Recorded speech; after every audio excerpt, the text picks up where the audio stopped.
एक press conference भी की है और एक बहुत ही गंभीर। स्टार्ट करने से पहले वीडियो को लाइक कर दें और दोस्तों चैनल पर पहली बार हैं तो चैनल को सब्सक्राइब जरूर कर लें और साथ ही में बेल आइकन को ऑल नोटिफिकेशन कर लें जिससे कि हर वीडियो का नोटिफिकेशन आपको मिलता रहे। और अपना कमेंट जरूर करके बताएं आप कौन से राज्य से इस वीडियो को देख रहे हैं। धन्यवाद। संवेदनशील, खतरनाक और रहस्यपूर्ण तथ्य प्रकाश में आए।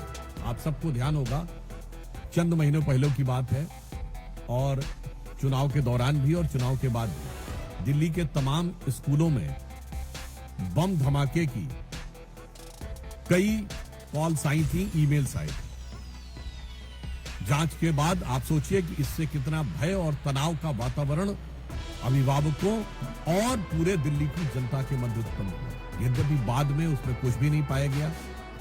फिर जब इस विषय की गहनता से जांच की गई और ये ट्रैक करने का प्रयास किया गया ये ईमेल्स कहां से आ रहे हैं, तो बहुत ही आश्चर्यजनक तथ्य प्रकाश में आया कि मूलतः यह ईमेल एक ऐसे व्यक्ति के द्वारा आ रहे थे जो अल्पवयस्क। These all emails were originating from a person who is juvenile। और आप समझिए उसने कई 100 स्कूलों को इस प्रकार की फर्जी कॉल्स किए। इसके बाद जब जांच में उनके लैपटॉप और अन्य फोरेंसिक चीजों की जांच की गई और इस बात की पुष्टि हुई तो और भी गहरा तथ्य प्रकाश में आया कि उसके परिवार के लोग और उसके अभिभावक ऐसे कुछ एनजीओ से जुड़े हैं जो कि इस प्रकार की गतिविधियों में पूर्व में संलिप्त रहे हैं, जिन्होंने अफजल गुरु की फांसी का विरोध किया है और ऐसी तमाम गतिविधियां जो कानून व्यवस्था की दृष्टि से राष्ट्र की सुरक्षा के लिए घातक मानी जाती हैं, उन गतिविधियों के समर्थन की बात आई। अब इससे गहराई इसलिए बढ़ रही है कि क्या कोई अल्पवयस्क बालक क्या अपने मन से कर रहा है, इसका मतलब उसे शिक्षा कैसी दी जा रही है। दूसरा, या वो सिर्फ मोहरा है और उसके पेरेंट्स और जो पीछे के एनजीओज हैं उनकी इसमें कोई भूमिका है ताकि दिल्ली की कानून व्यवस्था को बिगाड़कर, दिल्ली के वातावरण को खराब करके, दिल्ली में भय का वातावरण उत्पन्न करके कोई राजनीतिक लाभ या अपनी राजनीतिक विचारधारा की पुष्टि की जा सके। अब जो समाचार उपलब्ध हैं, जो जानकारियां उपलब्ध हैं, उससे बहुत गहरा संदेह हो रहा है, क्योंकि हम सभी जानते हैं कि दिल्ली में आम आदमी पार्टी का बहुत गहरा संबंध न सिर्फ तमाम ऐसे अवांछित एनजीओ से रहा है और तमाम ऐसी गतिविधियों से रहा है जो अफजल गुरु की हैंगिंग और देश विरोधी तमाम गतिविधियों में लिप्त रहे हैं।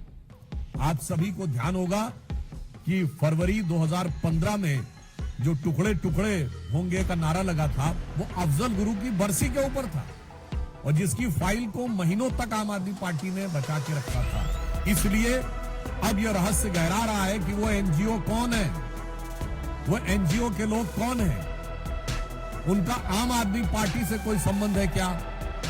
क्योंकि ये बात हम ऐसे हवा में नहीं कह रहे। आम आदमी पार्टी की मुख्यमंत्री आतिशी मरलेना जी के दोनों पेरेंट्स ने अफजल गुरु की क्लीमेंसी के पिटीशन का समर्थन किया था, तो यह बात सीधे संबंध जुड़ता हुआ दिखाई पड़ रहा है।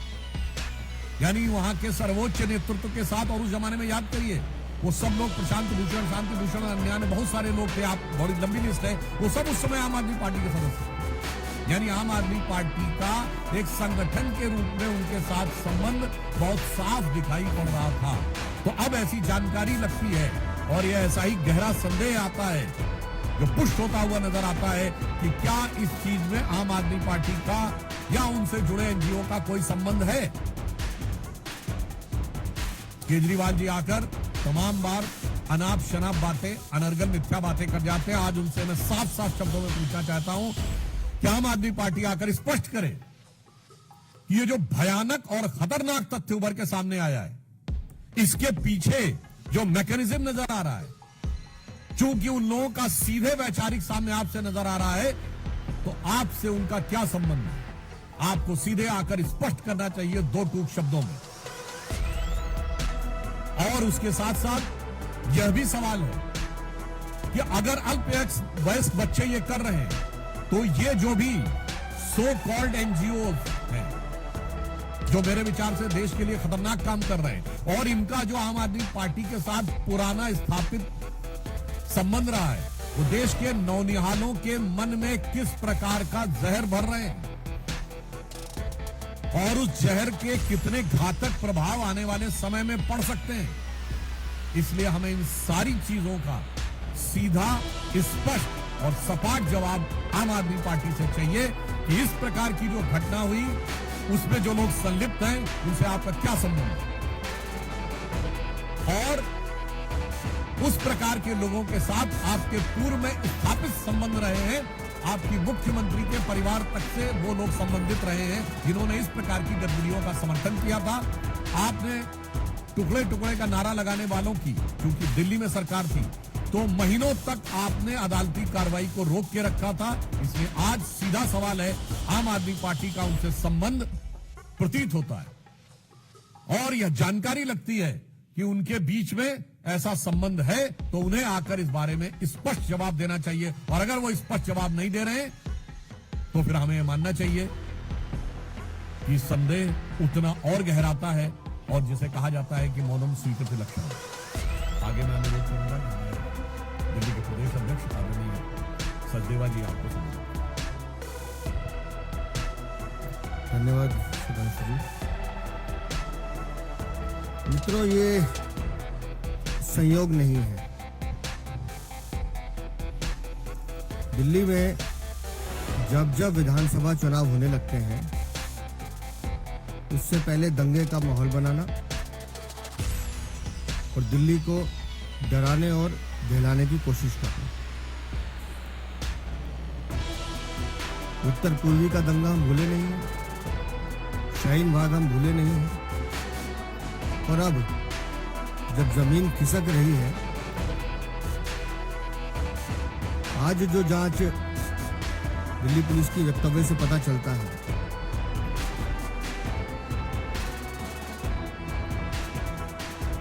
जुवेनाइल को आगे कर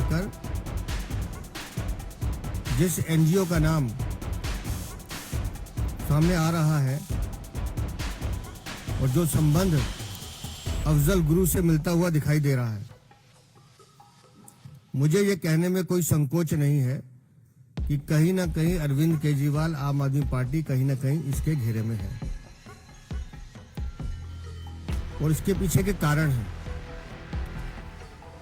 मैं बार बार कहता हूं कि दिल्ली में अवैध रोहिंग्या बांग्लादेशी बसाने का काम अरविंद केजरीवाल खुद करते हैं। अभी जो बांग्लादेशी एजेंट पकड़े गए, उनके पास जो कागज पकड़े गए, इनके 2 विधायक महेंद्र गोयल और जय भगवान उपकार, उन दोनों के हस्ताक्षर हैं, वो सर्टिफाई कर रहे हैं, नकली आधार कार्ड बनवाए जा रहे हैं। हर वो व्यक्ति जो देश का दुश्मन है, देश को तोड़ने की साजिश रखता है, वो कहीं ना कहीं अरविंद केजरीवाल और आम आदमी पार्टी का भागीदार मिलता है। विदेशी फंडिंग से ये पैसा लेते हैं वो एजेंसी जो देश के दुश्मन है,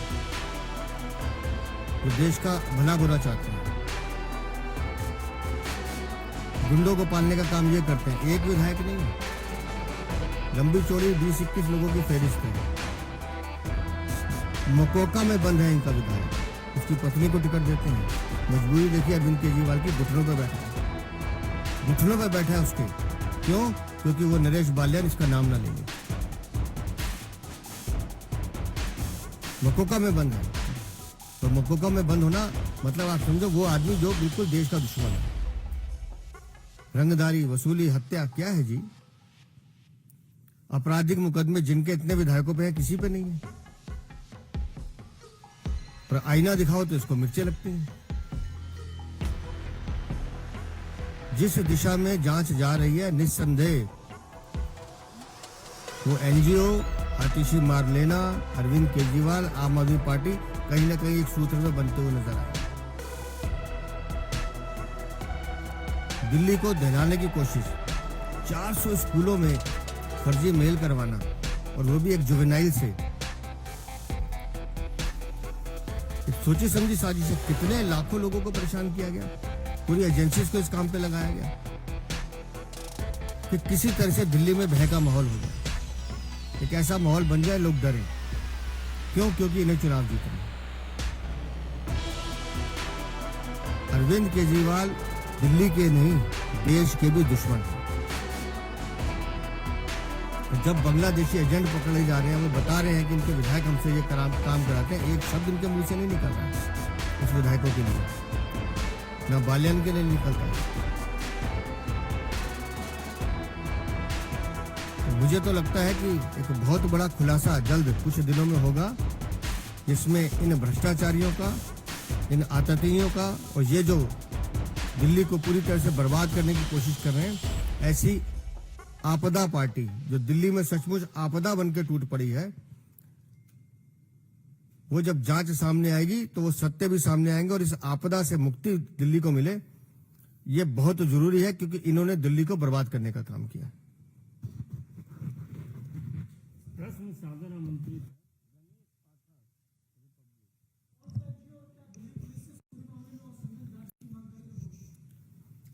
देखिए, पुलिस पूरी तत्परता के साथ और सतर्कता के साथ जांच कर रही है।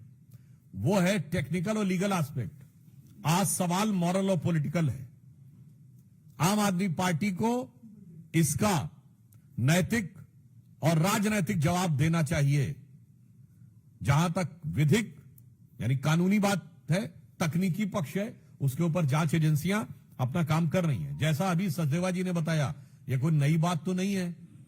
ताहिर हुसैन जो दिल्ली के दंगों का मुख्य आरोपी था, वो आपका विधिवत सभासद था। सोचिए कितनी बड़ी आपदा है ये लोग। मनीष सिसोदिया जी की बाइट अवेलेबल है, शाहीन बाग मेरे दिल में है। जामिया के बाहर जो हुआ था, याद करिए, उसमें जो एक भरकर एक टेम्पो में पत्थर वगैरह आए थे, उसमें अमानतुल्लाह खां का नाम आया था। तो ये कोई नई बात नहीं। और मैं पुनः कह रहा हूं, भारत तेरे टुकड़े होंगे का जो जेएनयू में नारा लगा था फरवरी 2015, उसमें सब यही एनजीओ लॉबी वाले शामिल थे। और वो अफजल की बरसी पर था। आप में से बहुत से लोग भूल गए होंगे कि वो ओकेजन क्या था। और उसकी कार्रवाई कोर्ट में ना होने पाए, महीनों तक फाइल दबा के रखी थी आम आदमी पार्टी की सरकार ने। और जैसा बताया उन्होंने कि उनके विधायक माफियाओं से भी बात करते हुए मिले हैं। और आज और वो भी जानकारी मीडिया में आई है कि बांग्लादेशी घुसपैठियों के बारे में जांच के लिए शायद आज ही उनके विधायक मोहिंदर गोयल जी के से पूछताछ भी की गई है। तो अब यह साफ दर्शा रहा है कि ये दिल्ली की सुरक्षा और व्यवस्था के लिए भी आपदा बनते हुए दिखाई पड़ रहे हैं। यकीन है, टीवी यकीन।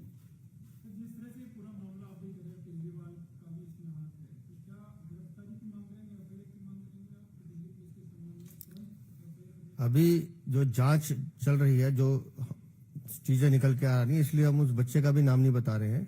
एक बार तथ्य ऑन रिकॉर्ड आ जाए, मैं फिर निश्चित रूप से कह रहा हूं, अरविंद केजरीवाल, आम आदमी पार्टी और ये जो सारा घटनाक्रम है, ये आपस में जुड़ा हुआ है। बस ये एक लाइन और ऐड करना चाहूंगा। वो पार्टी जो कहती थी आरोप लगते ही इस्तीफा देना चाहिए, ये उस जमाने का वाक्य है ना, जब टोपी पहनी हुई थी। और जब टोपी पहना दी है जनता को, तो उसके बाद आरोप लगने के बाद सफाई तक नहीं देते हैं, आके उल्टा सवाल करते हैं।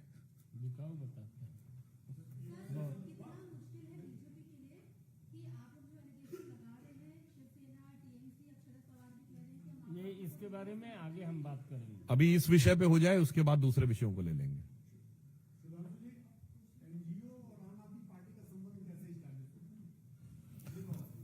इस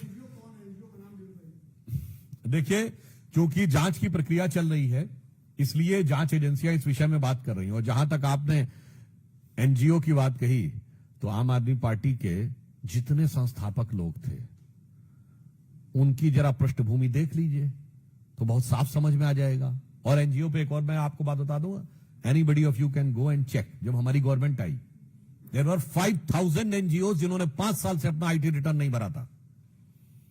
सबको नोटिस दिया गया कि 3 साल का आईटी रिटर्न भरिए, 3 महीने में नहीं भरा।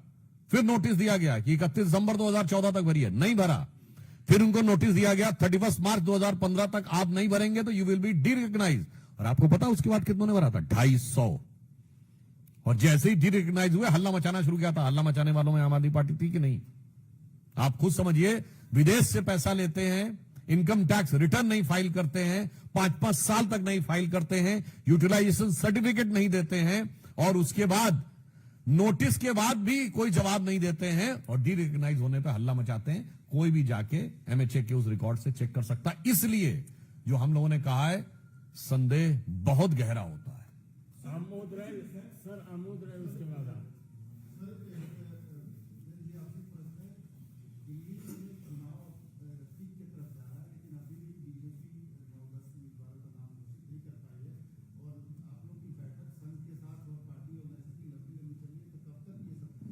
नहीं, मैं इसको करेक्ट करता हूं कि घोषित नहीं कर पाई है। घोषित नहीं करने के पीछे कुछ रणनीति है।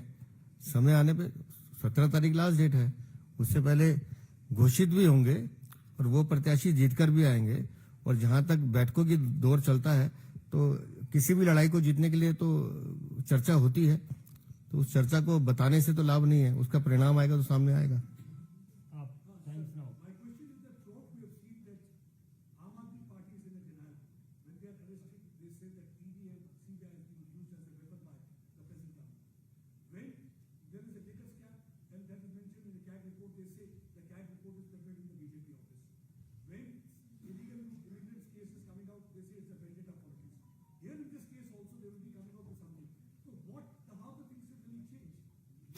Actually, the question he has raised, it's given a very peculiar example of how the so-called new politics has emerged. I just ask you, name a single political party in the previous time after allegations which were not in the denial mode. When Lalu Prasad Yadav ji went to jail, he was in denial mode. मैंने कुछ नहीं किया है. When Suresh Kalmadi went to jail, when Shibu Soren went to jail, when Karunanidhi went to jail, everybody was in denial mode. So this is a typical characteristic of the old style politics which these so-called champions of new politics have embodied themselves in it. तो जिसे कहेंगे ना, रफ्ता रफ्ता वो मेरी हस्ती का साया हो गए। अब पुरानी पार्टियां कह रही हैं आप भी हमारी तरह हो गए। अंतिम प्रश्न है ठाकुर रविंद्र सिंह। शैलेंद्र जी आप छोड़ दीजिए।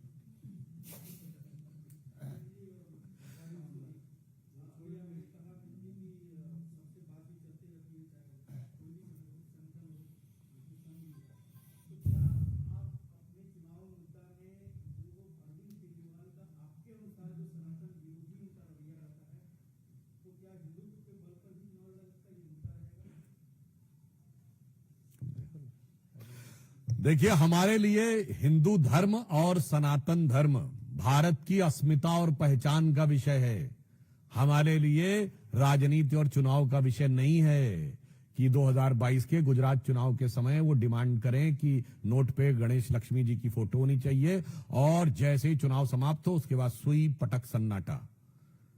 तो बस इससे दिखाई पड़ता है, और ये भी कोई वो बात नहीं है, कांग्रेस भी हमेशा ऐसा ही करती रही है। तो अरविंद केजरीवाल जी के लिए मैं कहना चाहूंगा, और आप देखिए कितनी मजेदार बात यह है, एक दूसरे पे आरोप लगाते हैं, वो सारी बातें अलग करते हैं। आम आदमी पार्टी की अब जो स्थिति है, हमारे प्रदेश अध्यक्ष जी बैठे हैं, बेहतर बता सकते हैं कि अब दीवाल पे लिखी इबारत की तरह साफ दिख रहा है कि आम आदमी पार्टी हारने जा रही है। तो उनकी वो स्थिति है, वो जो पुराना गीत था ना, उसके बाद नए नए रूप बदल रहे हैं। तो स्वरूप धरे जीने के लिए बैठे हैं हजारों जहर पिए, ठोकर न लगाना, हम खुद हैं गिरती हुई दीवारों की तरह। बहुत बहुत धन्यवाद।